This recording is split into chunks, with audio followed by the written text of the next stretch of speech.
2023 grand i ten நியாஸுங்க, sports variant, single ஓனருங்க, 55,000 kilometre தான் ஓடிருக்கு. இந்த வண்டி வித் டர்போ இன்ஜினுங்க.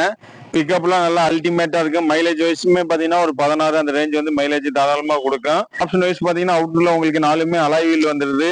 ஃப்ரண்ட்ல ஃபோக் லேம்ப் எல்லாமே வந்துருதுங்க. ஹெட்லைட் பாத்தீங்கன்னா உங்களுக்கு ப்ரொஜெக்ட் ஹெட்லைட் வந்துருது. மிரருமே மோட்டரைசேஷன் மிரரு.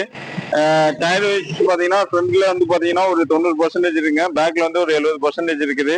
சிட்டில ஓட்டுறதும் சரி, ஹைவேஸ்ல ஓட்டுறதும் சரியுமே நல்ல கம்ஃபர்டபுளா இருக்கு, காம்பாக்டா இருக்கு. பெருசா மெயின்டெனன்ஸ் கிடையாது. ஏன்னா 2 ஏர் பேக் வந்துடும், touch screen, reverse camera, auto climate control, central lock, remote key எல்லா ஆப்ஷனுமே வந்துருதுங்க. அது போக பாத்தீங்கன்னா ரிவர்ஸ் பார்க்கிங் சென்சார்ல இருந்து எல்லாமே வந்துருதுங்க. சீட் கவர் எல்லாமே நீட்டா இருக்கு. நூடுல்ஸ் மேட் எல்லாமே எக்ஸ்ட்ரா போட்டிருக்காங்க. இந்த வண்டிக்கு கஸ்டமர் கோட் பண்ணிருக்க பிரைஸ் பாத்தீங்கன்னா 6,25,000 கேட்கிறாப்ல. நேரில் வாங்க ஒரு சின்ன வித்தியாசம் நெகோசியபிள் பண்ணி கொடுக்கலாம். இன்சூரன்ஸ் இல்ல, பேங்க் லோன் பொறுத்த வரைக்கும் நீங்க தமிழ்நாட்டில் எங்க இருந்தாலுமே நம்ம பேங்க்ல லோன் வாங்கிக்கலாம். ஒரு 5 to 5.50 வரைக்குமே பேங்க்ல லோன் கிடைக்கும். உங்க ப்ரொஃபைல் நல்லா இருந்தா போதும்.